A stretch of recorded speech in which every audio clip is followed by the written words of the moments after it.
मनमोहन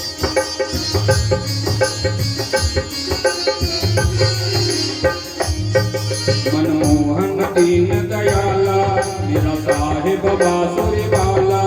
मनमोहन दीन दयाला मेरा साहिब बांसुरी वाला।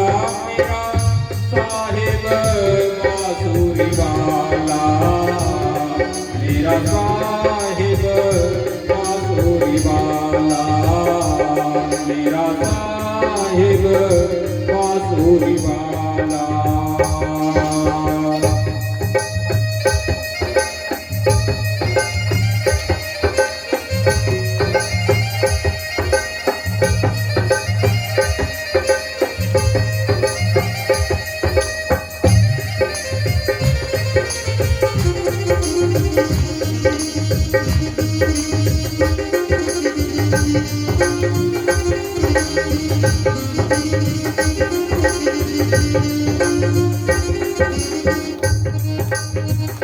रूप अनूप रंग सलोना।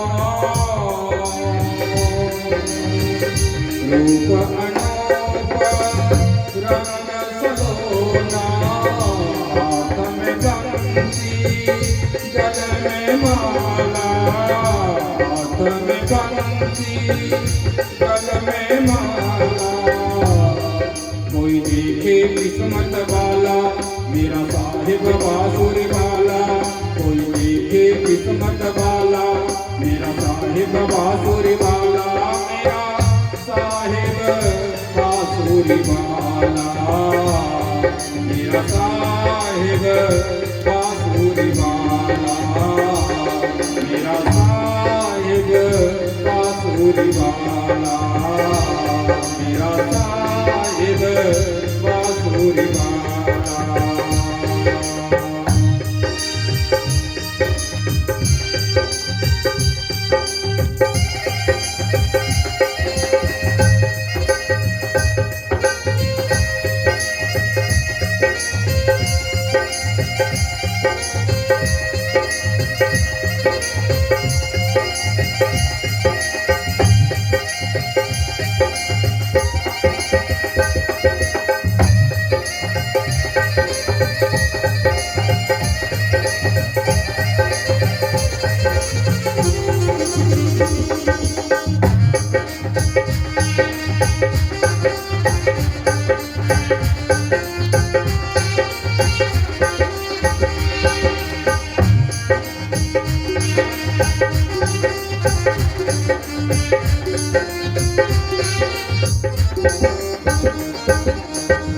मोर मुकुट पीतांबर सोहे। मोर मुकुट पीतांबर सोहे। नटवर वेश देख मन मोहे। नटवर वेश देख मन मोहे। मोर मुकुट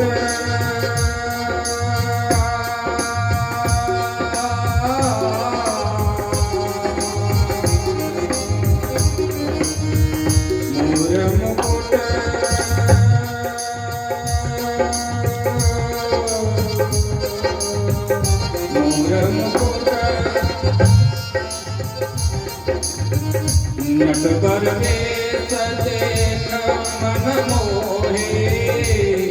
कोई देखे आँखों वाला मेरा साहिब बांसुरी वाला।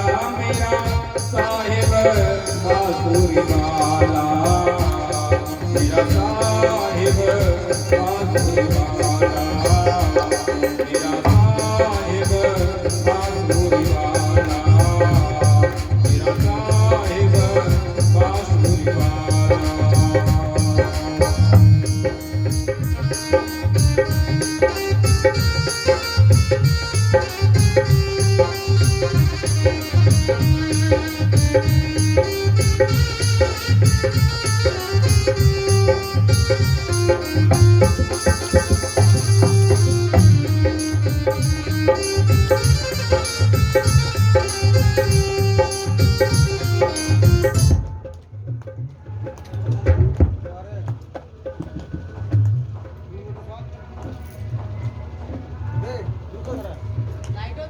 बोलते मतलब क्यों कल खत्म हो रहा है होना हो रहा है करना होता गाना भजन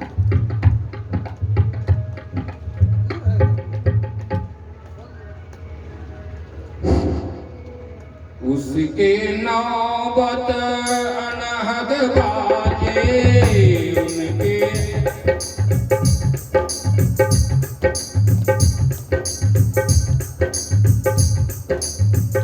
उसके नौबत अनहद बाजे उसके ज्योति निज दिन जागे उसके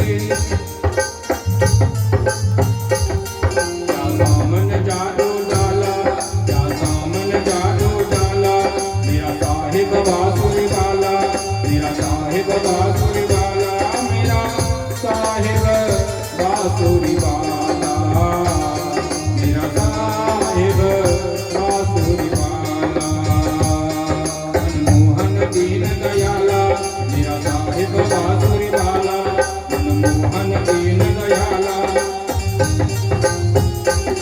मेरा साहिब बांसुरी वाला मेरा साहिब बांसुरी वाला। भागवत दसम स्कंद भगवान का हृदय है। जहाँ भगवान की चर्चा होती है वही स्वर्ग है। जब तक वृत्तियों का आवरण नहीं होता तब तक परमात्मा का मिलन नहीं होता। समस्त प्राणी एक ही परमात्मा के रूप में हैं। स्पष्ट है कि जीव ब्रह्म स्वरूप ही है। इसीलिए कहा गया है श्री तुलसीदास जी ने रामायण में, ईश्वर अंश जीव अविनाशी। और जब भगवान ने जोग माया के द्वारा जैसा कार्य करवाना था वसुदेव जी से, भगवान के माया अनुसार होता वही है जो भगवान चाहते हैं। करते वही हैं हम जो वो करवाते हैं। पापियों से पाप करवाते हैं, पुण्य आत्मा से पुण्य करवाते हैं वो। वसुदेव जी जब वंश पात्र में लेकर भगवान जी को कोई मस्तक पे उठा सकता है? नहीं उठा सकता है। भगवान को कौन उठा सकते हैं? जो भगवान के भक्त होते हैं। आप लोगों ने सुना होगा रावण के बारे में। रावण को अपने शक्ति का इतना अभिमान हो गया था कि एक समय जब वो कैलाश पे भ्रमण कर रहे थे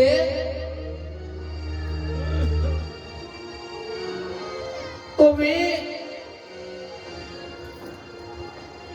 अपने मन में प्रण किया कि कैलाश को ही उठा के हम लेते जाएंगे।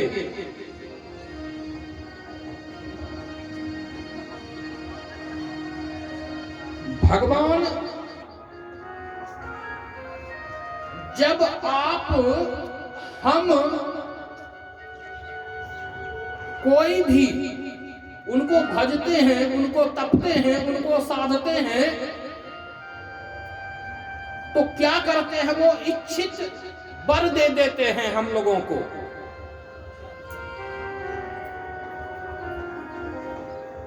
रावण को भी वरदान मिल गया था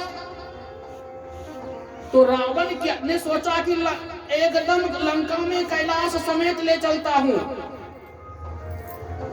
और उन्होंने अपने अभिमान से शिव गणों को धिक्कारते हुए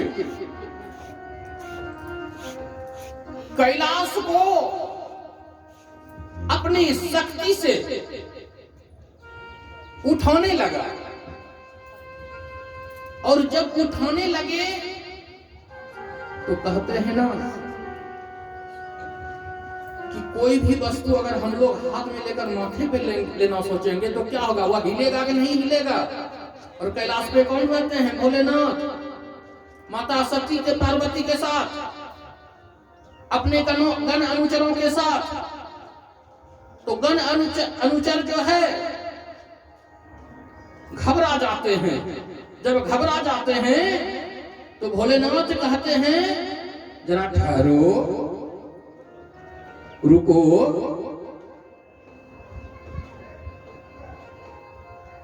और पार्वती मैया की तरफ देखकर भोलेनाथ कहते हैं कि हे देवी, आप क्यों सोचती हो, रुको जरा।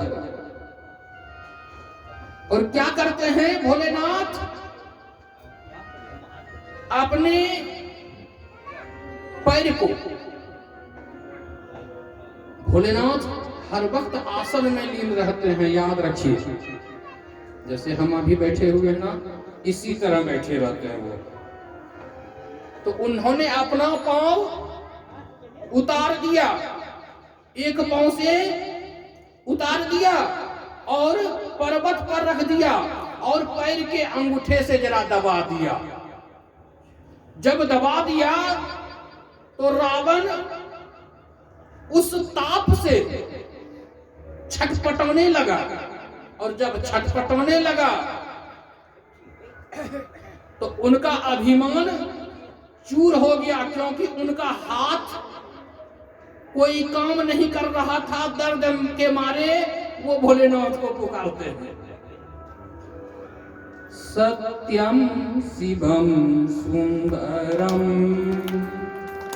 और भोलेनाथ क्या करते हैं, तुरंत उनका जो है कल्याण कर देते हैं। भगवान अपने भक्तों को, याद रखिएगा, भागवत संदेश देता है कि भगवान अपने भक्तों को पापों से बचाते हैं। जो परमात्मा पर भक्ति भाव से एवं भरोसा रखते हैं, जो परमात्मा पर भक्ति भाव भी रखते हैं और भरोसा भी रखते हैं,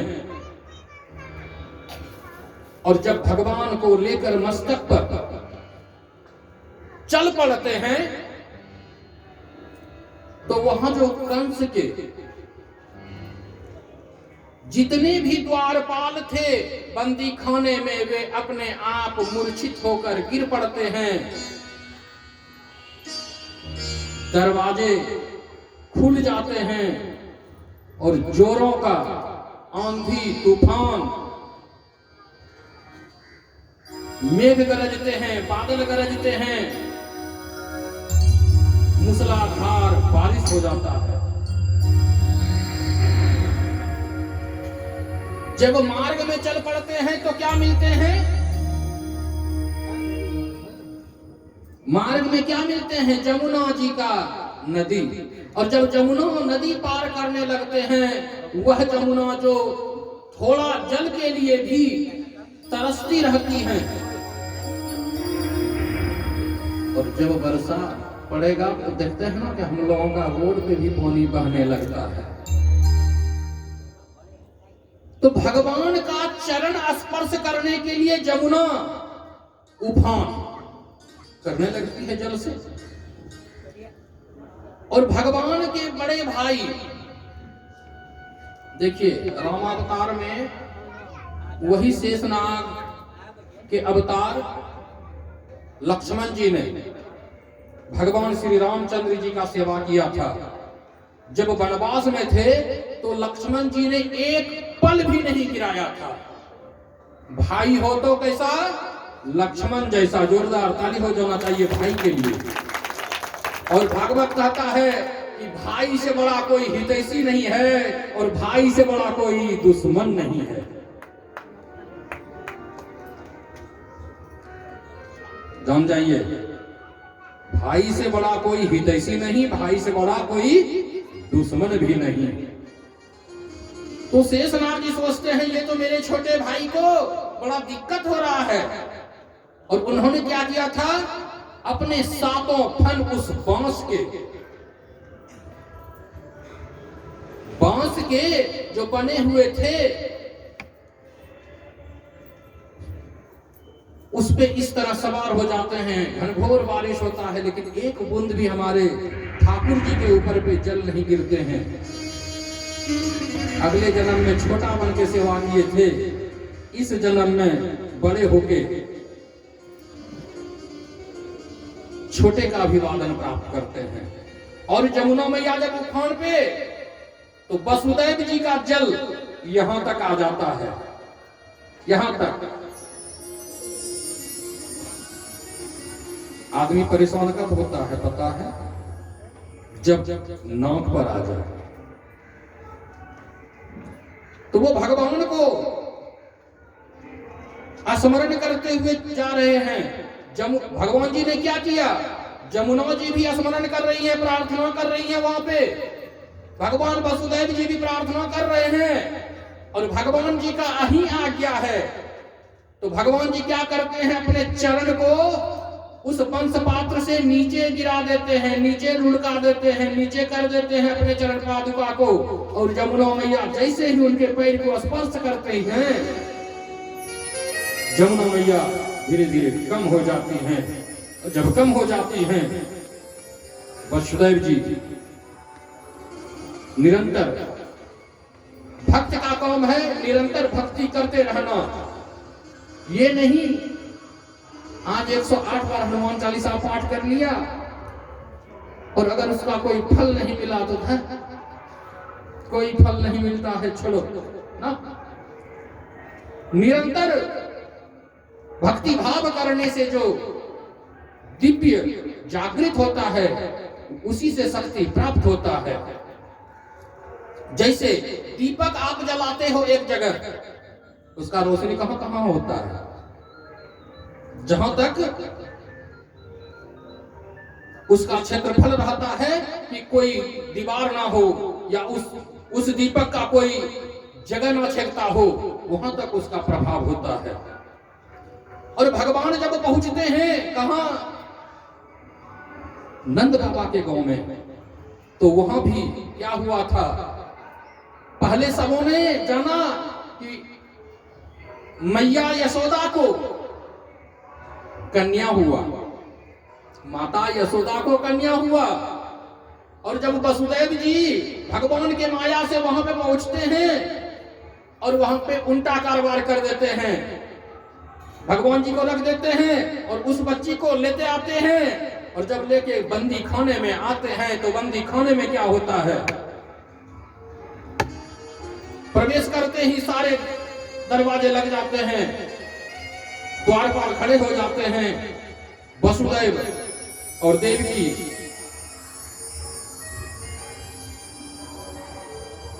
बंदीगृह में जंजीरों से बंध जाते हैं, बंदी के रूप में हो जाते हैं।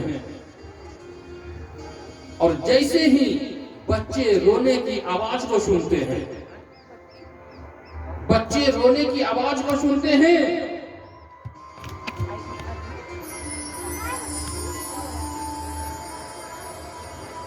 जैसे बच्चे रोने की आवाज को सुनते हैं, तो क्या होता है? द्वारपाल जो है, आयु श्रियं यशो धर्मं लोकानाशिष एव च हन्ति श्रियांति सर्वाणि पुंसो महदतिक्रमः। दूत चल पड़ते हैं कंस भवन की ओर, और उस समय कंस एक ही चीज का रट लगाए हुए थे, भगवान के आने का। और भागवत संदेश देता है कि भगवान को पुकारने की देर है, भगवान को आने की देर नहीं है। जोरदार ताली होना चाहिए कि हम लोग भी ऐसे भाव से पुकारें कि लोग आ जाए। अब कहते हैं कि भगवान दिखाई नहीं पड़ता, भगवान क्यों दिखाई नहीं पड़ता? आप अपनी आत्मा को कभी देखे हैं? नहीं देख पाइएगा। तो आत्मा का ही रूप है परमात्मा। आत्मा का ही विशेष रूप में उनका है। तो ये सब क्या है? भाव से। कहते हैं ना कि आप पूजा करने बैठते हैं, अपनी नाक का अग्रभाग को आप देख सकते हैं, पूर्ण दिखाई नहीं देगा। तो देवता कहां से दिखाई देंगे? और कहा गया है कि कलयुग में प्रत्यक्ष दर्शन वो नहीं देते। आडंबर के रूप में आप, हम और ये सब कह सकते हैं कि मेरे ऊपर फल्ला भगवान आते हैं, लेकिन नहीं, यह गलत है। भगवान किसी के शरीर पे नहीं आता है। क्यों नहीं आ सकता? क्योंकि भगवान स्वयं वहां वास कर रहा है आत्मा के रूप में। एक जगह दो चीज जाएगा क्या? नहीं जाएगा। हमारे ठाकुर जी वहां चले जाते हैं और जोग माया यहाँ आ जाती हैं, और जब जोग माया यहाँ आ जाती हैं तो कंस अपने भवन में लेटे हुए थे, भगवान विष्णु के रंग में रंग कर,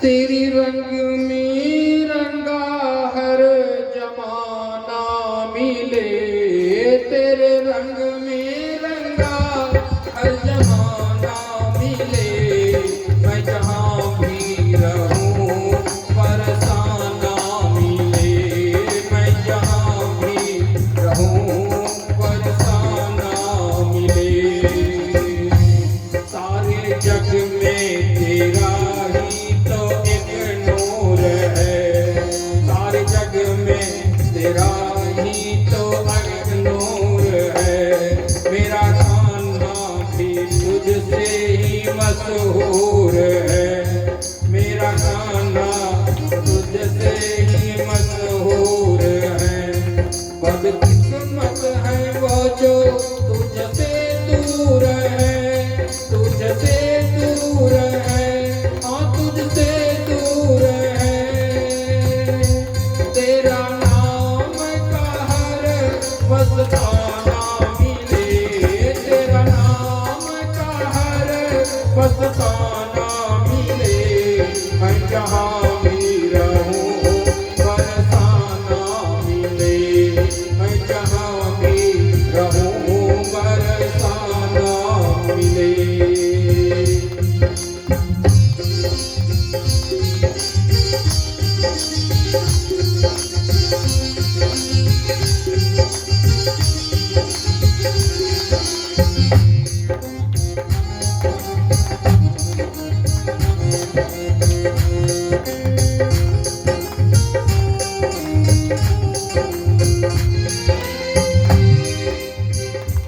तेरी रहमत के गीत गाने आया हूँ मैं, तेरी रहमत के गीत गाने आया हूँ मैं, कई गुनाहों की सौगात लाया हूँ मैं, कई गुनाहों की सौगात लाया हूँ मैं, कर दो करुणा जगत का सताया हूँ मैं, कर दो करुणा जगत का सताया हूँ मैं, अदर पे आया हूँ मैं, अदर पे आया हूँ मैं, आज आया हूँ मैं, रहमत का इज़र नजराना मिले, रहमत का इशारा नजराना मिले, मैं जहाँ भी रहूं बरसाना मिले, मैं जहाँ भी रहूं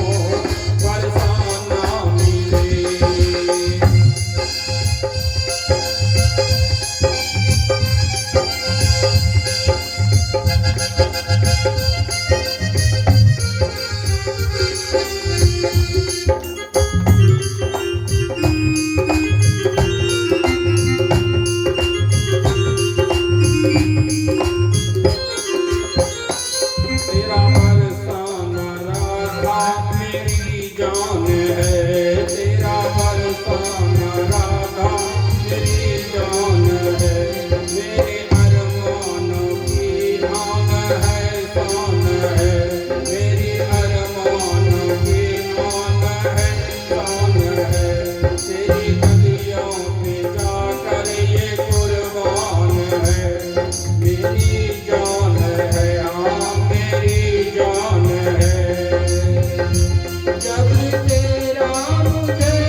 मिले जब भी तेरा मुझे अफसाना मिले, मैं जहाँ भी रहूं फरसाना मिले, मैं जहाँ भी रहूं फरसाना मिले।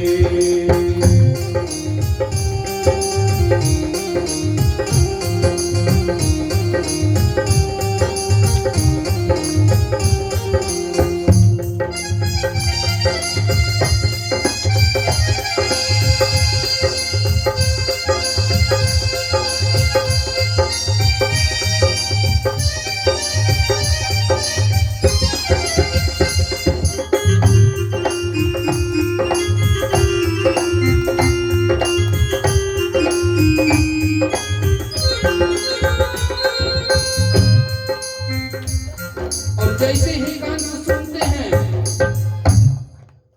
कंस अपने भवन से जिस अवस्था में थे, उनके बाल खुले हुए थे और वे न खड़ाऊ पहनते हैं, चल पड़ते हैं झटकते झटकते बंदीगृह की तरफ। और जब बंदीगृह में प्रवेश करते हैं तो बच्चे जब रोते हुए देखते हैं तो अपनी बहन से, हे बहन यह बच्चा मुझे दे दो। तो बहन कहती है कि हे भैया, आपने तो मेरे एक एक करके 6 पुत्रों को मार डाला, आपने एक एक करके मेरे 6 पुत्रों को मार दिया। अब यह तो मेरे जीवन का प्राण है, आधार है, इसी भी तो छोड़ दीजिए। तो कंस ने क्या किया, अपनी हाथों को बढ़ाते हुए उस बच्ची को अपने हाथ में ले लेते हैं और अपने हाथ आकाश मार्ग में ले जाते हैं, अर्थात ऊपर की ओर ले जाते हैं। और सोचा कि अब इसे पटक दूं। जैसे ही हाथ ऊपर गया कि वह जोग माया अब उनके हाथ से छूट जाती हैं और आकाश मार्ग में विलीन हो जाती हैं। और आकाशवाणी होता है कि रे मूर्ख, तू मुझे क्या मारेगा, तू मुझे क्या मारेगा, तेरा मारने वाला कहीं बन रहा है, तू मुझे क्या मारेगा। और जब यह बात सुनते हैं कंस आकाशवाणी से, तो अपनी बहन से अच्छी अच्छी बातें करने लगते हैं और कहते हैं अपनी बहन से कि हे बहन, जो हुआ सो भगवान का कृपा से हुआ, ऊपर वाले के कृपा से हुआ, मैंने कुछ नहीं किया, मुझे माफ करो, मुझे माफ कर दो। और अपने मंत्रियों से कहते हैं कि मेरी बहन को बंदीगृह से मुक्त कर दिया जाए। गोविंदम भज गोविंदम, गोविंदम शरणम गोविंदम। और वे लोग जब वहां से चलते हैं तो कंस अपने भवन में पहुंचकर अपने मंत्रियों के संग बैठक करते हैं और कहते हैं ना कि जिनका भी मित्र मूर्ख हो, अहंकारी हो, घमंडी हो, दुराचारी हो, उनको मित्र कैसा सलाह देंगे, वैसा ही सलाह देंगे मित्र। जो दुष्ट होंगे वो कैसी सलाह देंगे, ये बताइए, दुष्ट वाली ही सलाह देंगे ना। और सभी मंत्रियों के संग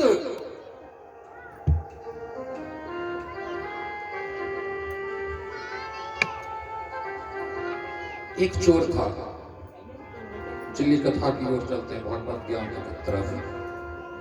एक चोर था उसे कई दिनों से चोरी करने का मौका नहीं मिला था।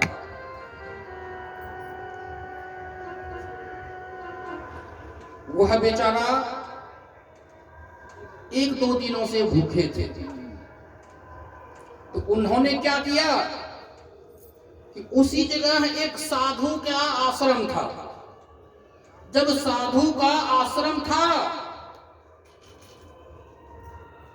तो साधु के आश्रम में वो चोर घुस पड़ता है कि चलो आज यहीं चोरी किया जाए।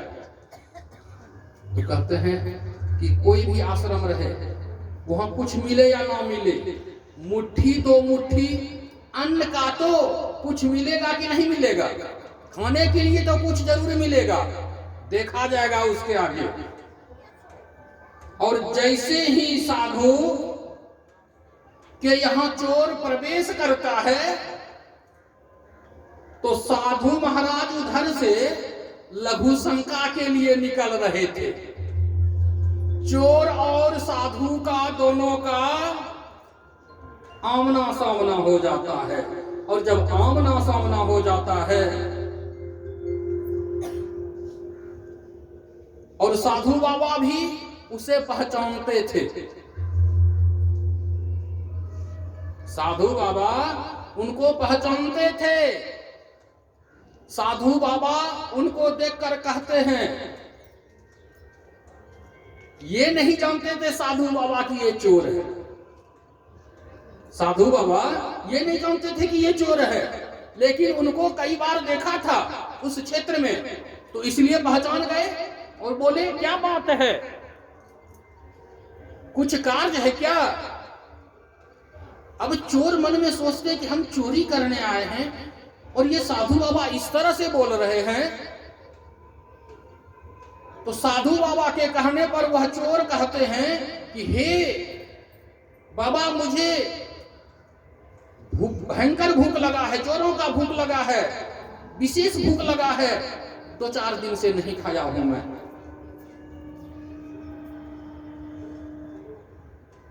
तो साधु बाबा कहते हैं चलो अंदर, हम आ रहे हैं। लघु शंका करके जब साधु बाबा अंदर प्रवेश करते हैं तो उन चोरों से कहते हैं कि अगर आपको भूख लगा है तो देखो, हम जो है अपने भट्टी में, साधु लोग कैसे खाना बनाते हैं पता है, लकड़ी जला दिया, उस पे आटे को सान दिया, रख दिया। ये नहीं कि हम लोग जैसे बेल रहे हैं, उला रहे हैं, तेल दे रहे हैं, मसाला दे रहे हैं, स्वादिष्ट भोजन बना रहे हैं, 2-4 घर जो है उसका स्वाद जा रहा है, पता भी चलता है कि फल्ला के यहाँ बन रहा है। हाँ, वैसे नहीं। तो साधु बाबा ने भट्टी में शकरकंद को सीझने के लिए दिए थे सवेरे ही। तो साधु बाबा कहते हैं देखो, भट्टी में जो है शकरकंद डाला था उसको निकालो और आप खा लो। साधु बाबा ने क्या किया, उनके भोजन के जिस जगह करते वो उस जगह एक आसन लगा देते हैं और चोर को कहते हैं निकाले, तो चोर कहता हाँ निकाला बाबा, और उनको बिठा के कहते हैं आप भोजन करो। अब बताइए, कोई चोरी करने आया है और साधु बाबा इस तरह से उनका मान कर रहे हैं, तो अब चोर मन में सोच रहा है कि मैं तो यहाँ चोरी करने आया था, और साधु बाबा तो बड़ा गजब बात है। तो वो सोचते थे मन में कि क्या करूं, वो सोच रहे थे कि क्या करूं, ना करूं, हाँ करूं। चोर कहते हैं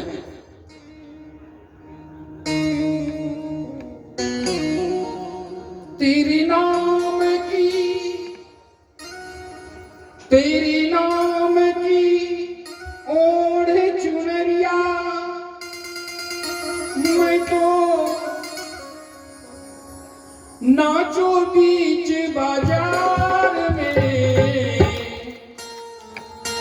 ऐसी हालत हो गई मेरी कान्हा तेरे प्यार में, ऐसी हालत हो गई मेरी कान्हा तेरे प्यार में।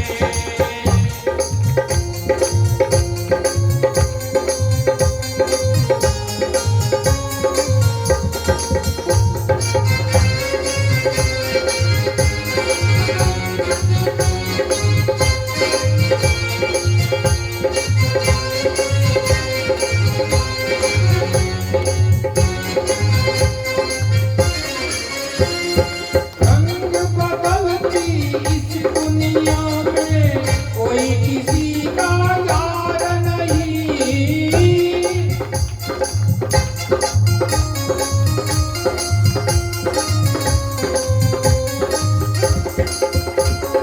मतलब की है दुनियादारी, मतलब की है दुनियादारी, बिन मतलब व्यवहार नहीं। हार गया हूँ मैं मनमोहन प्यार की व्यापार में, हार गया हूँ मैं मनमोहन प्यार की व्यापार में। ऐसी हालत हो गई मेरी कान्हा तेरे प्यार में। तेरे नाम की चोर चुनरिया, तेरे नाम की ओर चुनरिया, मैं तो गाँव बीच बाजार में। ऐसी हालत हो गई मेरी कान्हा तेरे प्यार में, ऐसी हालत हो गई मेरी कान्हा तेरे प्यार में।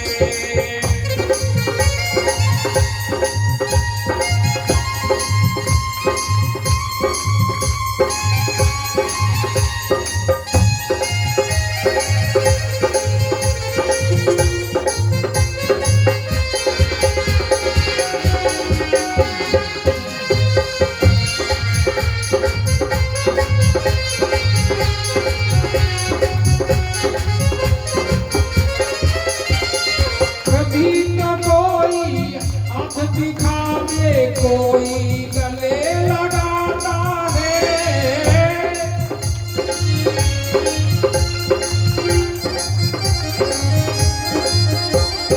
कभी न कोई हाथ दिखावे, कोई गले लगाता है।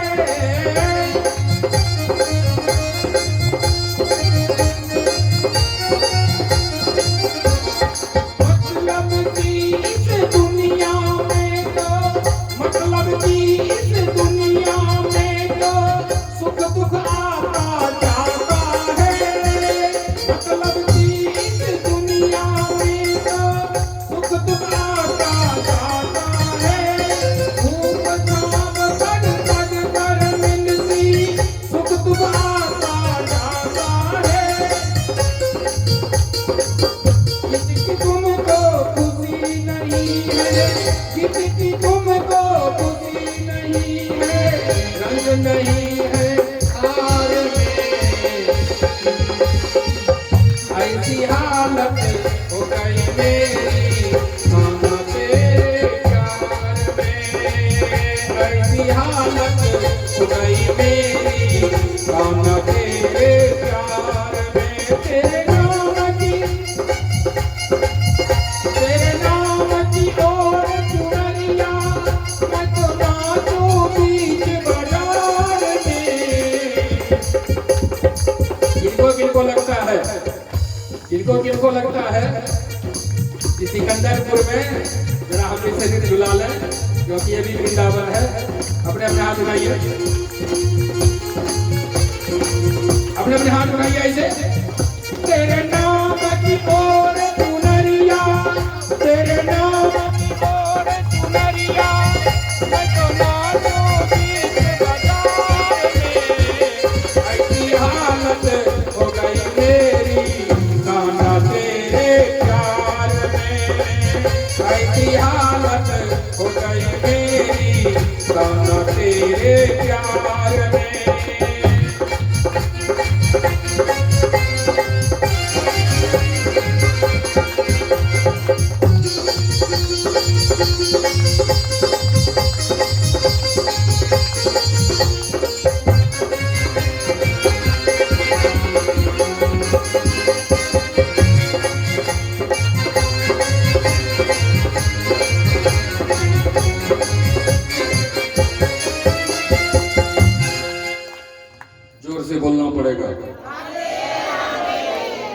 क्या होता है, जब साधु खाने के लिए बैठ जाते हैं तो साधु सोचते हैं कि मैं यहाँ चोरी करने आया था, और यह साधु बाबा जो है एकदम प्रेम से हमको खिला रहे हैं। उनको पश्चाताप हो गया। और याद रखिए, जब आप गलती कर देते हैं और उसका अगर पश्चाताप हो जाए तो वह गलती भगवान भी क्षमा करते हैं, और जिनके पास गलती करते हैं वो भी क्षमा करते हैं। कैसे, देखिए इस कथा के माध्यम से। तो साधु बाबा उनको एक गिलास, एक घुटकी में, मिट्टी का घुटकी में जल देते हैं कि बेटा अगर खाया हुआ हो जाएगा तो यह जल भी पी लेना। अरे बाबा का तो दिल एकदम ये है, हम तो इनके यहाँ चोरी करने, और ये देखिए सारा। तो कहते हैं कि बाबा कहते हैं कि ऐसा करो, सब शकरकंद तुम खा लो। बाबा आप कल कह रहे मेरा क्या है बच्चे, मेरा क्या है, भोजन क्या है, आज नहीं तो कल होगा। हाँ देखिए साधु बाबा क्या कहते हैं, आज अगर भोजन नहीं कर पाए तो क्या हुआ, कल भोजन कर लेंगे। अब उस चोर का मन बदल गया।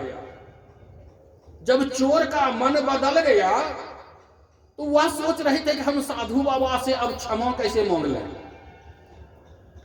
जब खाना हो गया, शकरकंद का जो खाना था वह जब खा लेते हैं तो साधु बाबा कहते हैं कि बेटा बहुत रात हो गया है, ऐसा करो आप कहां जाओगे अभी रात में, यहीं सो जाओ।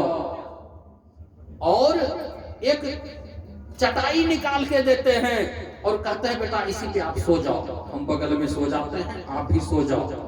अब बेचारे चोर को रात भर नींद नहीं।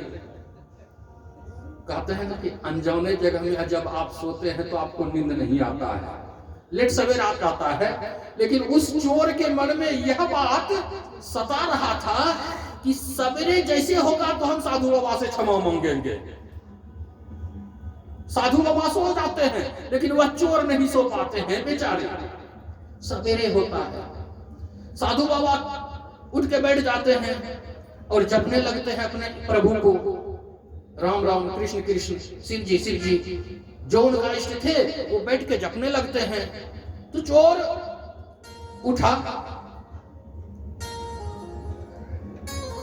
चोर ने सोचा जाने से पहले तो पश्चाताप कर लेना चाहिए। अब साधु बाबा पूजा में बैठे हुए थे बेचारे, अब ये आशा देख रहे हैं कि कब साधु बाबा का पूजा खत्म होगा। साधु बाबा का पूजा खत्म हुआ तो वो कहते हैं कि देखो बेटा पात्र में जल रखा हुआ है, आप मुंह कान धो लो, स्नान ध्यान कर लो, और जो बचे खुचे हमारे कुटिया में है उसको ग्रहण कर लो, तब जहां जाना होगा जाना। उस चोर ने मन ही मन सोचा कि चाहे अब जो हो जाए, आज दिन के बाद हम चोरी नहीं करेंगे। जोरदार ताली होना चाहिए कि हम लोग नहीं, भगवान के नाम को मिनट दो मिनट जरूर। आप लोग घर में अगरबत्ती जलाते हैं ना, बुरा नहीं मानिएगा, अगरबत्ती नहीं जलाना चाहिए, अगरबत्ती नहीं जलाना चाहिए। क्यों नहीं जलाना चाहिए पता है? आप अपने घर को जलाते हैं, अगर अगरबत्ती जला रहे हैं तो अपने घर को जला रहे हैं। क्या जलाना चाहिए पता है? धूप। क्यों जलाना चाहिए धूप? पूजा पाठ में कहा गया है धूप और दीप नवेद। कहीं शास्त्र में अगरबत्ती नहीं लिखा हुआ है। अगरबत्ती में कौन सा स्टिक रहता है? बांस का। हम लोग सनातन धर्म में, जो हम लोगों का सनातन धर्म है, उसमें बांस को जलाने के लिए मना किया गया है। किया गया है ना? तो हम लोग क्या है, दुनिया जिस ओर जा रहा है उसी ओर हम लोग चल देते हैं, उसके लिए हम लोग सोचते विचारते नहीं हैं। और एक सुधार जरूर अपने जीवन में ये कीजिए आप लोग भी कि अगरबत्ती को जलाना छोड़कर हम लोग धूप की तरफ जाए। जोरदार ताली होना चाहिए। जो भागवत में कहा गया है उसे कीजिए। आज कहते हैं ना हमारे बच्चे पढ़ने में कमजोर हैं, कहते हैं ना, तो ये सब उस चीज से जुटा हुआ है। साधु के चरणों में चोर गिर पड़ता है, और जब गिर पड़ता है कुछ कह नहीं सकते हैं चोर। कहते हैं ना कि चोर चोरी से जाए तो माँ फेरी से नहीं जाते हैं कभी वो। और वे मन में सोचते हैं कि अब जो मैं उठूंगा तो साधु बाबा को बोल दूंगा। साधु ने कहा अरे उठो उठो, क्या हो गया तुझे, उठो। उठते हैं और दोनों हाथ जोड़ के चोर कहता है कि बाबा मैं आपके यहाँ चोरी करने आया था, तो क्या दिक्कत है, जो है चोरा के ले जाओ। साधु कहते हैं साधु बाबा कि जो भी कुछ हमारी कुटिया में है उसे चुरा लो और ले जाओ, हमें क्या है, हमको तो कुछ है नहीं। एक भगवान का नाम है, वो तो तुम ले नहीं जा सकते हो, वो नहीं ले जा सकते हो। सबसे बड़ा धन क्या है पता है? क्या नाम, क्या धन है सबसे बड़ा? ना रतन नहीं, भगवान तो अलग चीज है। धन क्या है? परम धन राधा राधा राधा राधा राधा, परम धन राधा राधा राधा राधा राधा, मेरो धन राधा राधा राधा राधा राधा। सबसे बड़ा धन है राधा। राधा कहिए, पार्वती कहिए, दुर्गा कहिए, लक्ष्मी कहिए, काली कहिए, सीता कहिए। देखिए ये हमारे और आपके बीच है। कहते हैं ना राम कृष्ण तू सीता ब्रज रानी राधा। आरती करते हैं आप लोग भगवती का, करते हैं ना? तो हम आप कहते हैं कि आप कृष्ण को जपते हैं, हम राम को जपते हैं, वो शिव को जपते हैं, वो फलना को जपते हैं। सब एक हैं, सब एक ही है। अब जैसे कैसे, तो मनुष्य हम भी हैं, मनुष्य हमारी नाना जी भी हैं, मनुष्य वहां बाबा भी बैठे हुए हैं। सबका क्या है? नाम अलग है तो सब मनुष्य है कि नहीं? जोरदार ताली होना चाहिए। किसी गली से जाओगे, किसी गली से हम लोग ट्रेन पकड़ने के लिए जाएंगे, जाना होगा स्टेशन, वही है। किसी भगवान का नाम पकड़िए, जाना है स्टेशन ही। वह साधु के चरणों में रोने लगते हैं। जब रोने लगते हैं तो साधु कहते हैं तुझे क्या हो गया बेटा? हे बाबा मैं चोरी जो करने आया था, मेरे मन में था चोरी करने का, लेकिन जब यहाँ आया और आपका कृपा का दया का पात्र ऐसा मिला मुझे कि मैं आज से शपथ करता हूँ कि कभी बाबा चोरी नहीं करूंगा। और यही नहीं बाबा, आप मुझे अपना शिष्य बना लीजिए, मुझे शिष्य बना लीजिए, और आप हमको मेरे जीवन को आप अपने पास रख लीजिए। और वह चोर का क्या हो गया? संगत से गुण होते हैं, संगत से गुण जा,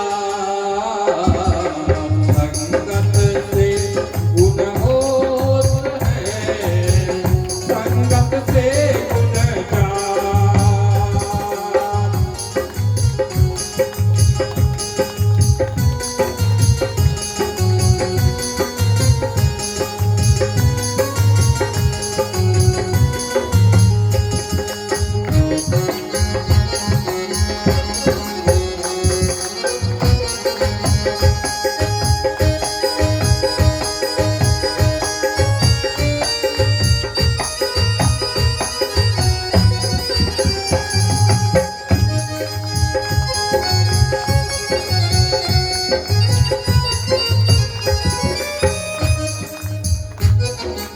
कैसे आप लोग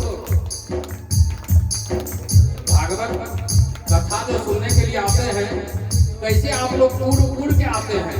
कैसे आते हैं? उड़ उड़ के आते हैं। आते हैं कि नहीं आते हैं? हाँ? अपने घर में सब काम जल्दी से निपटाते हैं। भागवत कथा जा रहे हैं सुनने, संकीर्तन में जा रहे हैं,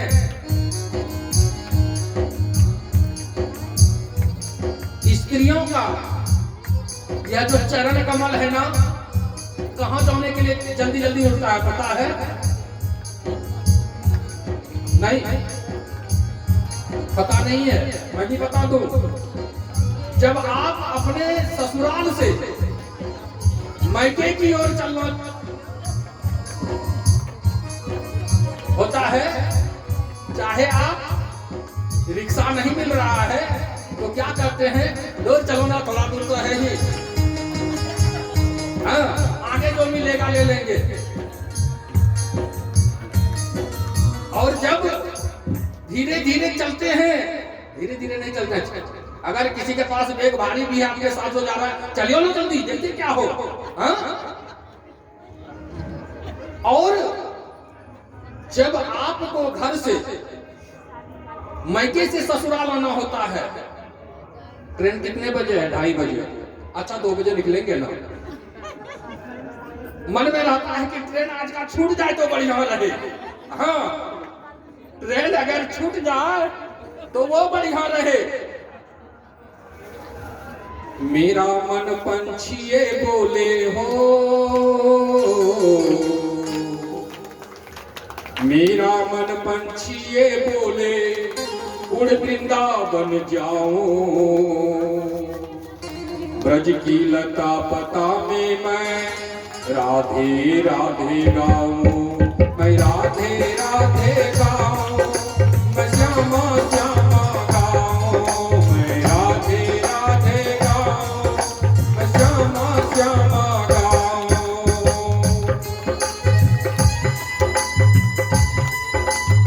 तालियों से सेवा करते हुए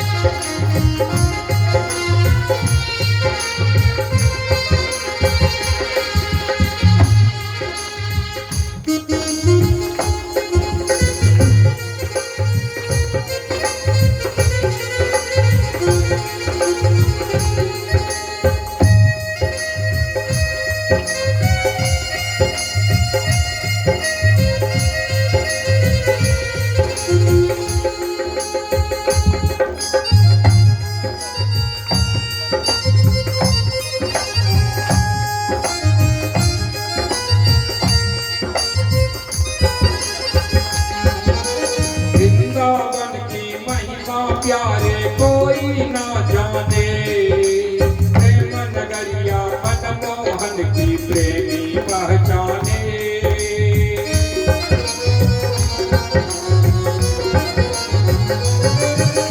वृंदावन की महिमा प्यारे कोई ना जाने, प्रेम नगरिया मनमोहन की प्रेमी पहचाने। ब्रज की लता पता में मैं राधे राधे गाऊं। अपने हाथ उठाइए, मैं राधे राधे गाऊं, मैं श्यामा श्यामा गाऊं, मैं राधे राधे गाऊं, मैं श्यामा श्यामा गाऊं। मेरा मन को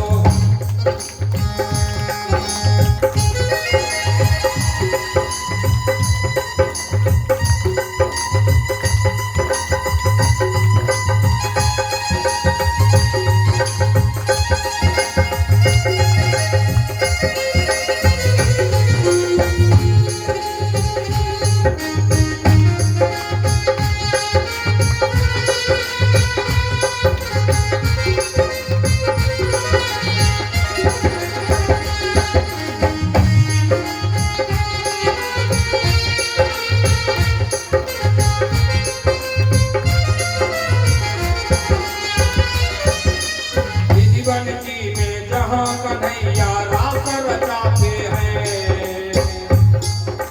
प्रेम भरी अपनी बांसुरिया मधुर बजाते हैं। श्याम श्याम श्याम श्याम श्याम श्याम श्याम श्याम। राधा संग नाच सवरिया दर्शन करके आओ। ब्रज की लता पता में मैं राधे राधे गाऊं। मैं राधे राधे गाऊं। मैं श्यामा श्यामा गाऊं। मैं राधे राधे गाऊं। मैं श्यामा श्यामा गाऊं।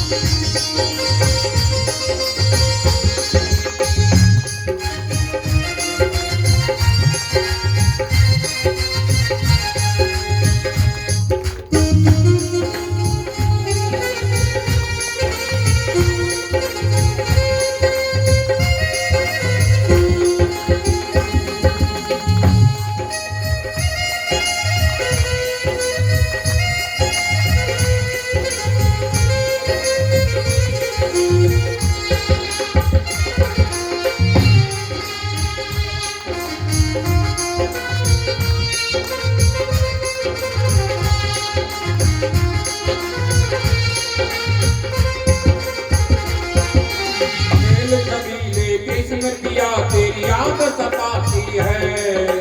ओह कर काली कोयल दिल तड़पाती है।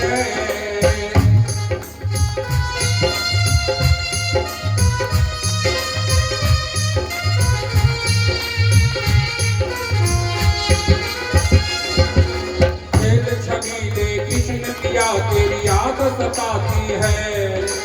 ओह कर काली कोयल दिल तड़पाती है।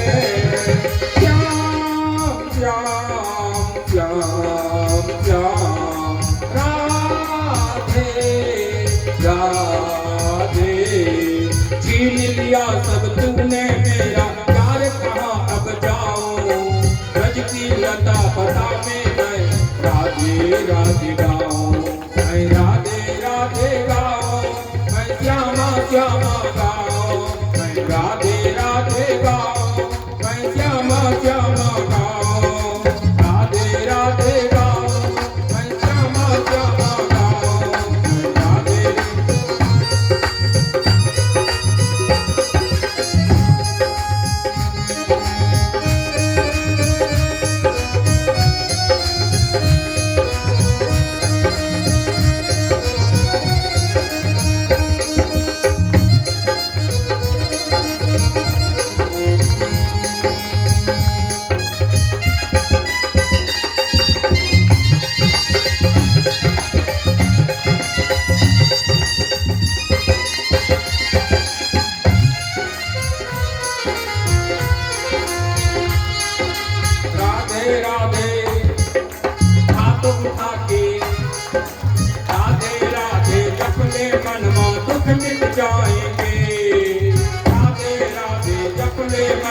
दुख मिट जाएंगे।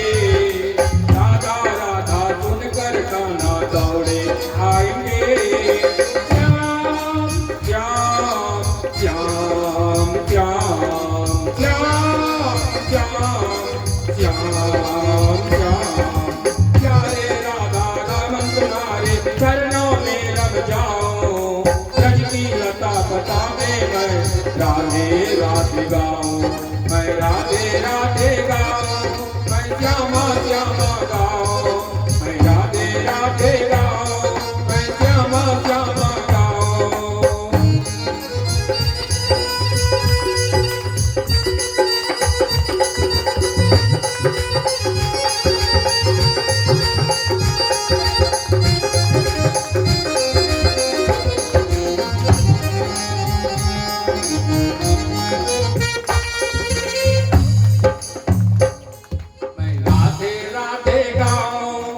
श्यामा श्यामा गाऊं।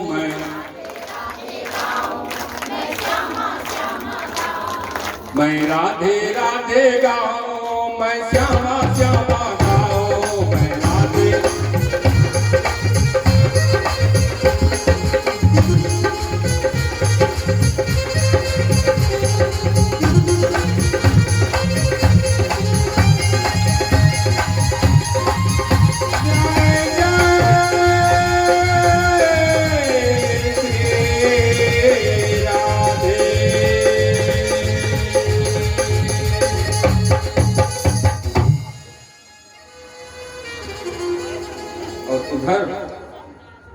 जब कंस अपने मित्रों के साथ मंत्रणा करते हैं तो अपनी मायावी सखी को बुलाते हैं कंस जी। किनको? पूतना नाम की मायावी राक्षसी थी। तो उनको जब भगवान को मारने के लिए, भगवान को ही नहीं 2-4 दिन में उनको आदेश दिया गया, तो जब पूतना आती है तो कहते हैं कि क्या बात है मेरे स्वामी, क्यों मुझे बुलाया गया? देखो ऐसा ऐसा बात है, इस क्षेत्र में, हमारे इस क्षेत्र में जो भी 2-4 दिन में बालक हुए हैं उनको मार दो। पूतना ने वह कार्य प्रारंभ कर दिया, और जब कार्य प्रारंभ कर दिया तो कहते हैं ना कि भगवान के गांव में, कौन सा गांव? नंद गांव में प्रवेश कर जाती है पूतना एक सुंदर स्त्री का रूप धारण करके। और जब सुंदर स्त्री का रूप धारण करके प्रवेश कर जाती हैं तो उस समय माता जसोदा कुछ कार्य करने के लिए घर के अंदर चली जाती हैं। कहते हैं ना, कोई भी आता है अगर कुछ आपके घर से ले जाने के लिए, चुराने के लिए या कुछ करने के लिए, तो वो मौका देख के आती हैं। आते हैं ना, जोरदार ताली होना चाहिए। लेकिन कलयुग में बड़ा आप लोग चतुर हो गए हैं, किसी को कुछ ले जाने नहीं देते हैं, सब एकदम कहाँ रख देते हैं? सरपट बंद। हाँ, तो पूतना पहुंच जाते हैं हमारे ठाकुर जी के पास। और जब पूतना पहुंच जाती हैं तो ठाकुर जी पहले आंख खोले हुए थे। जब पूतना के पास जब पहुंच जाते हैं ठाकुर जी के पास पूतना, तो हमारे ठाकुर जी क्या करते हैं? अपनी आंखों को बंद कर देते हैं। याद रख लीजिए, भागवत यहां संदेश देता है कि आप भगवान के पास अगर भक्त बन के जाओगे तो उनका आंख खुला रहेगा, स्वार्थी बन के जाओगे उनका आंख बंद मिलेगा। जोरदार ताली होना चाहिए। भागवत एक भी गलत शब्द नहीं सिखाता है, इसलिए तो कहा गया है कि भक्ति का महासागर है। अब पूतना जैसे ही, पूतना कौन थी इसके बारे में भी बतलाते हैं कि थोड़ा चल के, पहले पूतना का कांड तो होने दीजिए। तो पूतना ने भगवान को अपने हाथों में उठा लेती है और पूतना अपने सारे शरीर में अपने ब्लड को, उन्होंने क्या किया था? ब्लड से ही स्त्री जाति के शरीर में दूध का प्रभाव होता है, अमृत का प्रवाह होता है। और उस पूतना ने सोचा कि मैं इस लल्ला को अगर स्तनपान करा दिया अपना तो पीते ही ये मर जाएगा। हमारे ठाकुर जी भी हैं, हमारे ठाकुर जी भी झटाक से लगा लिए उनके स्तन में अपने मुख और टालने लगते हैं उनके बीच को। और पूतना सोच रही है कि दूध पी रहे हैं, सारे विष को टाल लेते हैं भगवान श्री कृष्ण। सॉरी, अभी नामकरण नहीं हुआ है। हमारे ठाकुर जी सारे विष पान कर लेते हैं और पूतना दर्द के मारे करहने लगती है। और जब करहने लगती है तो उन्होंने मायावी शक्ति से, तब तक उधर से माता जसोदा जब देखते हैं तो मायावी शक्ति से आकाश मार्ग की ओर चल पड़ते हैं और ठाकुर जी आराम से उनका विष पान कर रहे हैं। प्रेम से बोलिए भगवान की। और जब आकाश मार्ग में पहुंचती हैं तो कहते हैं ना, आप लोग सुनते होंगे कि डॉक्टर ने कह दिया है कि शरीर में खून नहीं है। अगर शरीर में खून नहीं है रहेगा तो क्या होगा? आदमी, जय श्री राम, क्या हो जाएगा? खत्म हो जाएगा। देखिए भागवत में जो भी खत्म हुए हैं उनका वध नहीं लिखे हैं, उद्धार लिखा गया है। क्यों उद्धार लिखा गया है? ये भक्ति का महासागर है। जो भी खत्म हुए हैं उनका उद्धार लिखा है। और पूतना आकाश मार्ग में जाती हैं और हमारे भगवान उनके वक्षस्थल पर, वक्षस्थल के पास लेटे हुए हैं आराम से। और जब गिरती हैं पूतना आकाश मार्ग से तो बड़े बड़े वृक्षों से टकराते जो हैं भयंकर आवाज होता है। और जब भयंकर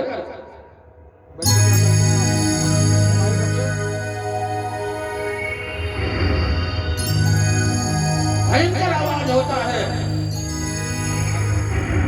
और जब भयंकर आवाज होता है तो माता जसोदा ब्रिज की भाषा जो होता है बहुत ही मधुर है। और सबसे मधुर भाषा कौन है पता है? हम लोगों का क्षेत्र में मैथिली भाषा बहुत ही प्रिय भाषा होता है। मैथिली, भोजपुरी, अंगिका, ये सब प्रिय भाषाओं में आते हैं। अपना अंगिका भाषा जो है सबसे शुद्ध है। अब तो अंगिका भाषा कितना आदमी बोलना भी भूल गए। सही बात है, उसमें कोई दिक्कत नहीं है। जैसा देश वैसा भेष होना ही चाहिए। और पूतना जो गिरी तो ब्रिज भाषा में पुरुषों को गोप कहा जाता है और महिलाओं को गोपी। क्या कहा जाता है? आप लोग जितने भी हैं गोपी हैं, पुरुष जितने इस जगह हैं गोप के रूप में हैं। गोप का मतलब हुआ जो कृष्ण के सखा हो।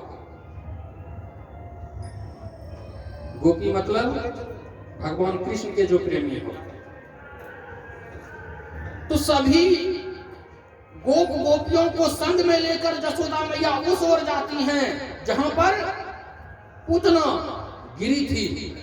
और पूतना जब गिरी तो कई सीढ़ियों को लगाकर, एक सीढ़ी नहीं 2-4 सीढ़ी को लगा के उनके शरीर पर से भगवान जी को उतारा जाता है। और भगवान जी को जब उतारा जाता है तो जसोदा मैया चुनती हैं अपने लल्ला को। और जब चुनती हैं अपने लल्ला को तो दोनों हाथों से प्रेम भाव से घर की ओर जाते हैं और वहां पे उनको पंचामृत का स्नान कराया जाता है। क्या कराया जाता है? पंचामृत का स्नान। अभी हम लोग दही दूध खाना बंद कर दिए हैं। अभी क्या कर दिए हम लोग? कलयुग के मानव दूध दही नहीं पचा सकते हैं। हमारा मानवीय जीवन कैसा हो गया है? राक्षसी प्रवृत्ति का हो गया है। ये बताइए, इतने माता बहन लोग बैठे हुए हैं, क्या आपके बच्चे दूध पीते हैं? इसमें 100 में 90 का जवाब होगा नहीं। क्यों नहीं? क्यों नहीं? भूल सुधारो सब सुधरेगा। आप बिगड़े हो, आपका बच्चा भी बिगड़ेगा। आप में संस्कार रहेगा, आपके बच्चों में संस्कार जाएगा। आपके बच्चों में संस्कार जाएगा, उनके बच्चे भी संस्कारी होंगे। आपके बच्चे दूध नहीं पीते हैं। क्यों नहीं पीते हैं? आप इसका कभी कारण जाने? उसको एक पैकेट पकड़ा देते हैं आप। सवेरे होता है, बेटा ये रख ले, टिफिन में ले लेना। वो जो खाएगा उसका पाचन क्रिया बंद हो जाएगा। क्या होगा? पाचन क्रिया बंद हो जाएगा। आप लोग फल फूल खाना नहीं पसंद करते हैं, करते हैं? नहीं करते हैं। लेकिन जब आप डॉक्टर के पास जाते हैं और वो पहला सवाल करते हैं, कोई भी किसी भी रोग को लेकर पहुंचाइए डॉक्टर के पास, तो वह आपसे 500, 800, 1000 रुपया लेगा और यही बात कहेगा कि आप कितने बजे खाना खाती हैं? बड़े प्रेम से बोलता है डॉक्टर। डॉक्टर जो बोलता है बहुत मीठा से स्पीक होता है उनका, और जब वो पूछते हैं तो बड़े प्रेम से जवाब देते हैं, सर 12 बजे खाते हैं, सर 12 बजे खाते हैं। देखो सवेरे 8 बजे तक भोजन नाश्ता कुछ कर लिया करो। क्यों कहते हैं वो पता है आपको? आपका शरीर जो है एक प्रकार का इंजन है। आपके घर में मोटरसाइकिल है, अगर उसमें तेल नहीं दिया जाएगा वो चलेगा क्या? नहीं चलेगा ना। तो उसी प्रकार का आपका शरीर है। हम और आप क्या करते हैं? किसके पीछे भाग रहे हैं पता नहीं, किस के पीछे भाग रहे हैं पता नहीं। और धर्म कहता है, एक दिन के कथा में मैंने 5 दैनिक चर्चा के बारे में कहा था, आज छठा कह रहा हूं कि आप जैसे ही स्नान करोगे भगवान के पास हाथ जोड़ लो, हनुमान चालीसा का पाठ करो, पूजा पाठ करना है करो, नहीं करना है नहीं करो। ये बलजोबरी कोई नहीं करता है करने के लिए, लेकिन हिंदू समाज में कुछ ना कुछ, चाहे तुलसी जी को ही एक लोटा जल काहे ना दे, देता जरूर है कोई। और उसके बाद जब आप स्नान कर लोगे तो आपका जठराग्नि कुछ मांगेगा, अर्थात आपको भूख लगना यह स्वाभाविक कार्य है कि भूख लगेगा। तो जब भूख लगेगा तो आप क्या करोगे? आपके घर में कुछ भी रहेगा, कुछ रहे या ना रहे, एक रोटी नमक जरूर रहेगा, उसे डाल दो आप अपने इंजन में, बाकी काम होते रहेगा। आपका रोग तो होना ही है कलियुग में, और रोग से बचना है तो ये सब कार्य कर कीजिए, नहीं तो कोई बचाने वाला आपको नहीं है, कोई बचाने वाला नहीं। बचाने वाला आपको है, आपका धर्म आपको बचा सकता है। जोरदार ताली होना चाहिए। सत्य अहिंसा परमो धर्मः क्या है? आप अपने भी सत्य पे रहिए, बच्चों को भी सत्य का अनुसरण करवाइए। कभी किसी से झगड़ा मत कीजिए, अहिंसा मत कीजिए। सत्य अहिंसा ये 2 चीज अगर हो गया तो परम धर्म आप में वास कर गया, और जब परम धर्म आप में वास कर जाएगा तो आपके शत्रु जो भी हैं वो पीछे हटेंगे, वो आपके सामने आके आपका सामना नहीं करेंगे। जोरदार ताली होना चाहिए कि भागवत के यह संदेश के लिए। तो याद रखिए कि जो मानव कहते हैं ना कि अब कोई 50 बरस का उम्र हो गया है, यह कथा सुना, अरे वहां तो कथा में सुना कि 8:30 बजे तक कुछ खाना चाहिए। हाँ, अभी से जो ये चलाएगा फायदा होगा, फायदा होगा। तो डॉक्टर साहब क्या कहते हैं कि 9 बजे खाओ, सवेरे उठो, 2 किलोमीटर 3 किलोमीटर चलो, उनको फीस दे के चलेंगे। लेकिन अगर हम भागवत कथा मंच से यह बात कहेंगे, बाबा तो ऐसे बोलते हैं, हाँ आप हम भारतीय अपने भारतीय धर्म के पे ही कीचड़ उछालने के लिए चाहते हैं, और कोई धर्म नहीं है जिसपे कोई कीचड़ उछालता है। लेकिन हम अपना धर्म, सनातन धर्म पे कीचड़ उछालने के लिए 24 घंटा तैयार रहते हैं।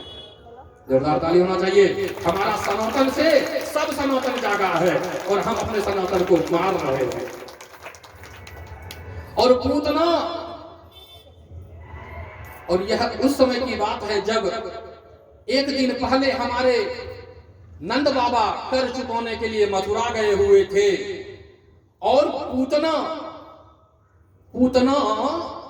को अब क्या होगा कि कोई राक्षस मर गया तो उसको जलाया जाएगा ना, तो पूतनों को क्या किया गया, काट काट करके। पूतनों कितनी लंबी थी पता है? कितनी लंबी? नहीं बता देता हूं मैं, मुझे तो सर फटाफट याद है सर। यहां से लेकर कहलगांव तक लंबी, यहां से कहलगांव तक 12.25 कोस लंबी थी वो। और मोटी कितनी थी जानते हैं? 12 किलोमीटर। यहां से मेरा गोलू धाम जो है उससे आगे। अब बताइए इसको कैसे काटा गया होगा और उसको जलाया गया। और जब उनको जलाया जा रहा था तो क्या होगा, दुर्गंध होगा कि नहीं? जब किसी का शरीर जलता है तो दुर्गंध तो होगा ही। उधर से नंद बाबा वसुदेव जी से मिलजुल कर, वसुदेव जी उनको सवाल भी कर देते हैं कि मेरे बच्चे वहां आपके यहाँ अच्छे हैं ना, लेकिन नंद बाबा समझ नहीं पाते हैं। नंद बाबा कहते हैं हाँ सब बच्चे ठीक हैं। तो वसुदेव जी कहते हैं कि देखिए अभी का समय ठीक नहीं है, आप अपने घर की ओर सवेरे पहुंच जाइए। और जब जाते हैं तो वह दुर्गंध वातावरण को जब इसमें उनको फीलिंग होता है तो वो पूछते हैं कि भाई क्या जल रहा है? तो कहते हैं कि ऐसा ऐसा बात। और जब नंद बाबा अपने घर में जाते हैं तो कन्हैया अपने ठाकुर जी को गोद में उठा के चूमते हैं और कहते हैं कि वसुदेव जी ने तो ऐसा ही कहा था। और उसके बाद सकट भजन तृणावर्त दमन होता है। और एक समय की बात है, वसुदेव जी सोचते हैं कि अभी तक तो मेरे लल्ला का वहां नामकरण नहीं हुआ है।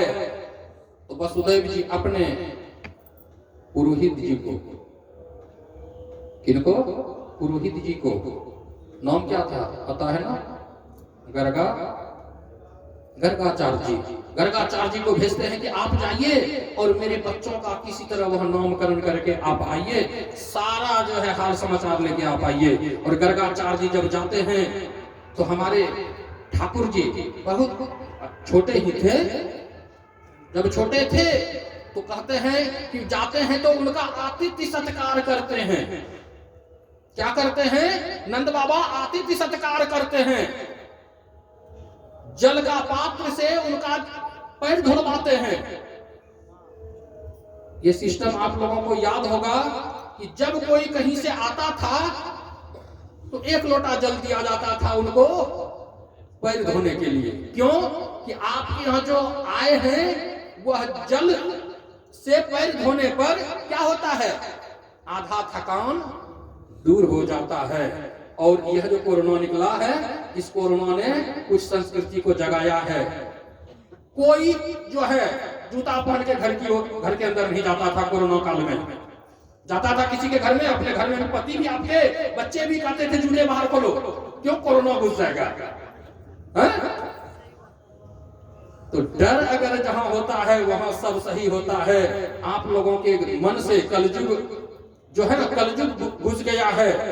और डर अगर है तो किसी का डर नहीं है।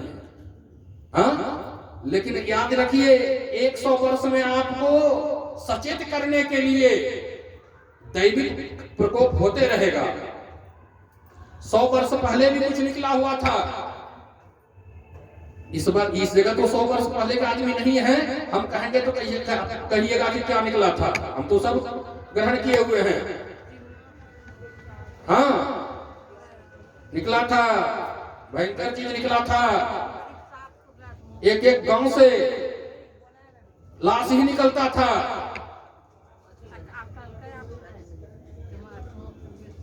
और भगवान हमारे ठाकुर जी को देखते हैं। कौन? गर्गाचार्य जी। बड़े प्रिय लगते हैं, प्रणाम करते हैं गर्गाचार्य जी मन से ही। और आतिथ्य सत्कार उनका करने के बाद रात्रि काल में भोजनोपरांत जब शयन का समय होता है, तो नंद बाबा के साथ बैठ के बातचीत करते हैं। और अभी क्या होता है, हम लोगों के यहाँ क्या होता है, अब तो सब चीज का समय खत्म हो गया। हाँ, अब सुख सुविधा बढ़ा तो आदमी का मौन मर्यादा घट गया। घटा कि नहीं घटा? तो वहां पे गर्गाचार्य जी को कहते हैं नंद बाबा की, हे नंद बाबा। नंद बाबा कहते हैं, हे महाराज, हे हमारे ब्राह्मण देव, ऐसा कीजिए ना, हमारे जो बच्चे हैं इनका आप नामकरण कर दीजिए, नामकरण इनका आप कर दीजिए। गर्गाचार्य जी कहते हैं, नहीं, मैं आपके बच्चों का नामकरण नहीं कर सकता। अगर इनका नामकरण कर दिया और यह बात अगर कंस जान जाएगा तो कंस हमको मार डालेंगे, कंस हमको मार डालेंगे, इसलिए हम यह कार्य नहीं करेंगे। लेकिन गर्गाचार्य जी के मन में था कि कब मैं इनका जो है नामकरण करूं। और नंद बाबा कहते हैं कि ऐसा कीजिए, हम कोई उत्सव नहीं मनाएंगे, हम कोई उत्सव नहीं मनाएंगे, गौशाला में गुप्त रूप से इनका नामकरण कर दीजिए। मैं करता रहूं गुनगान,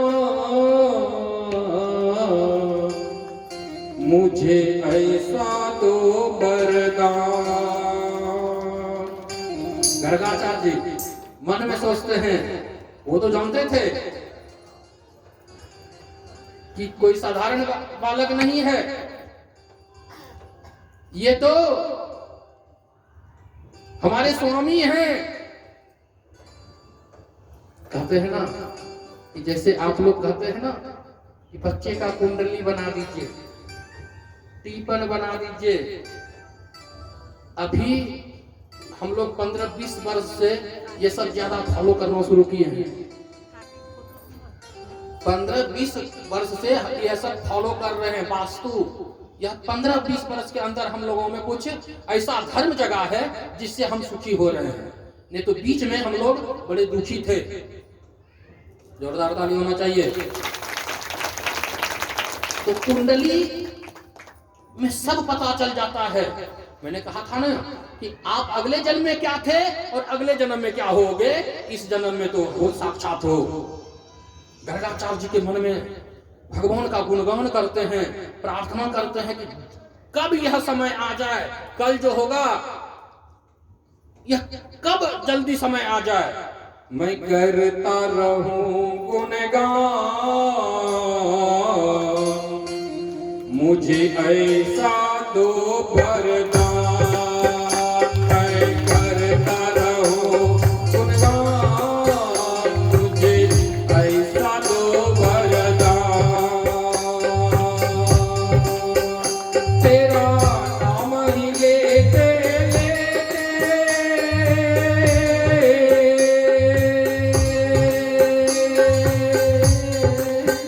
तेरा नाम ही लेते लेते इस तन से निकले प्राण। मैं करता रहूं गुणगान, मुझे ऐसा दो वरदान।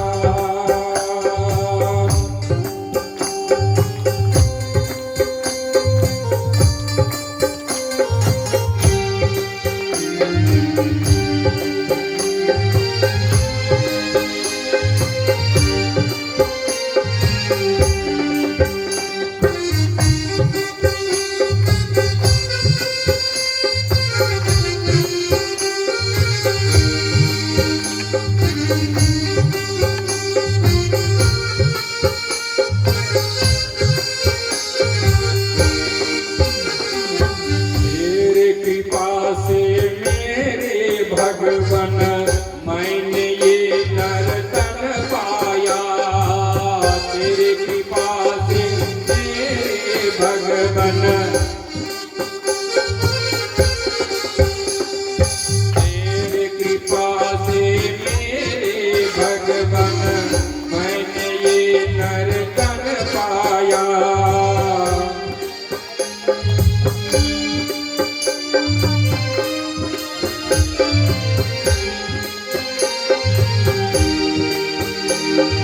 तेरी डाल जग की मोह माया तेरी।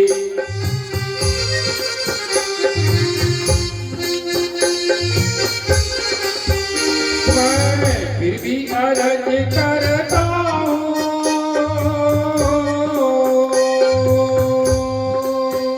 मैं फिर भी अर्ज करता हूँ, हो सके तो देना प्यार। मैं करता रहूं गुणगान, मुझे ऐसा दो वरदान। मैं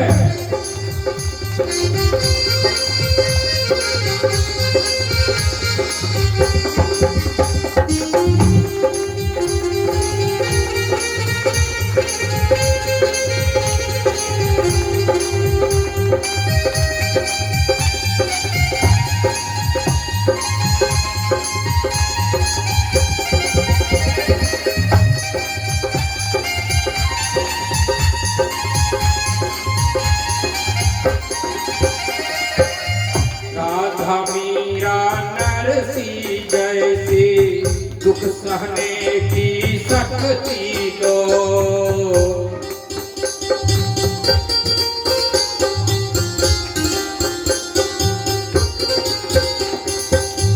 राधा मीरा नरसी जैसी दुख सहने की शक्ति दो।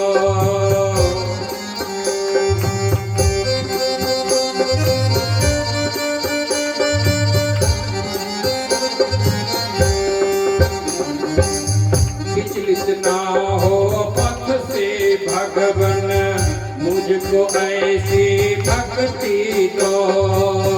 विचलित ना हो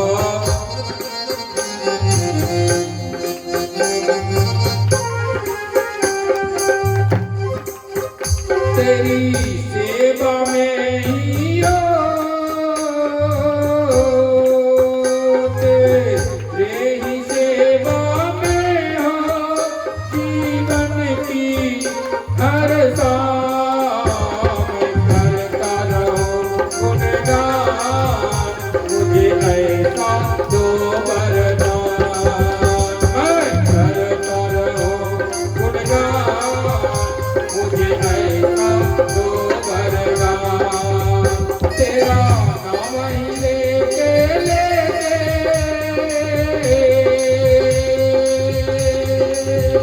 तेरा नाम ही लेके इस तन से निकले प्राण। मैं करता रहूं गुणगान, मुझे ऐसा दो वरदान।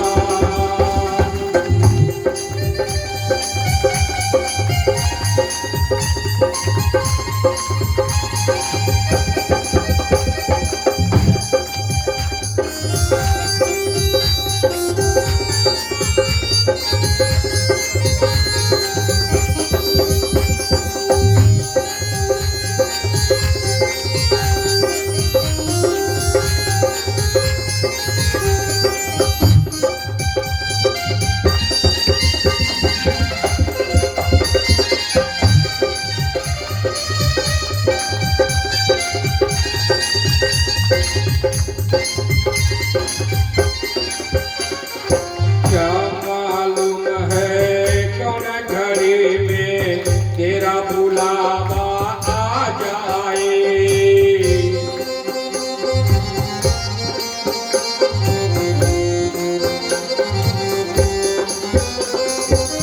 क्या मालूम है कौन घड़ी में तेरा बुलावा आ जाए।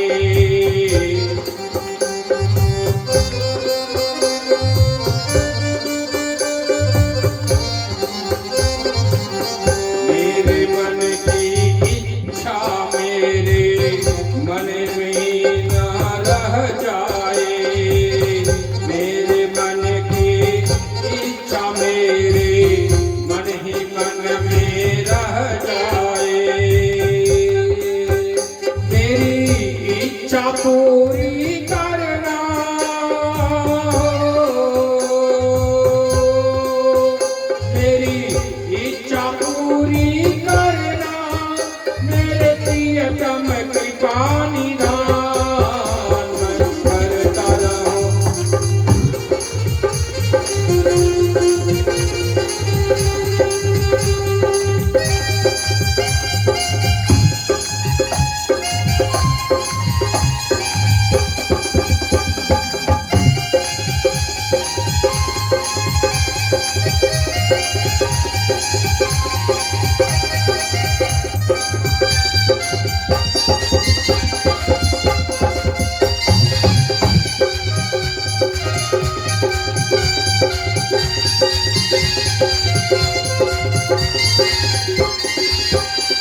उठाइए और सब अपने मुख से बोल दीजिए, मैं करता रहूं गुणगान, मुझे ऐसा दो वरदान। मैं करता रहूं गुणगान, मुझे ऐसा दो वरदान। तेरा नाम ही लेते लेते,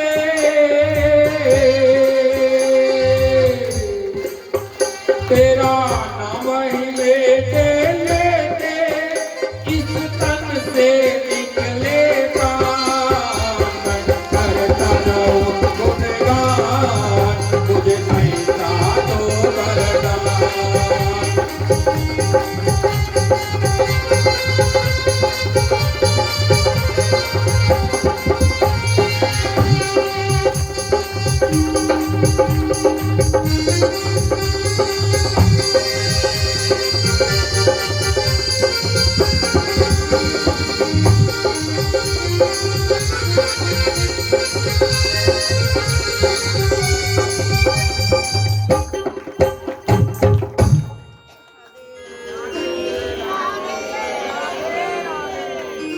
सही पूछूं, मेरा तो इच्छा था कि सिकंदरपुर में जो वृंदावन बना हुआ है, इस वृंदावन से उस वृंदावन में आवाज पहुंचा दूं आप लोगों के सहयोग से।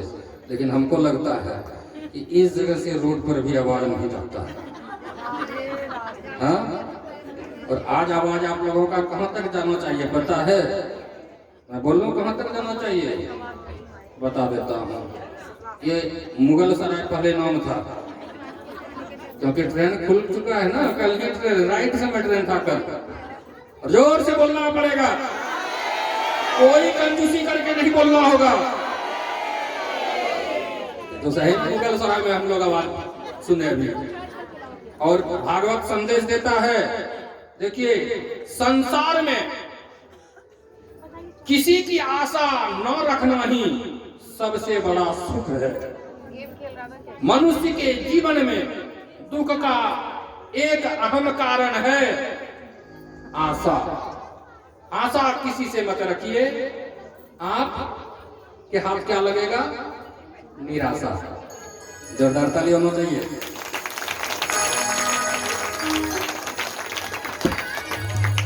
और गर्गाचार्य जी ने, ये नहीं घूमेगा,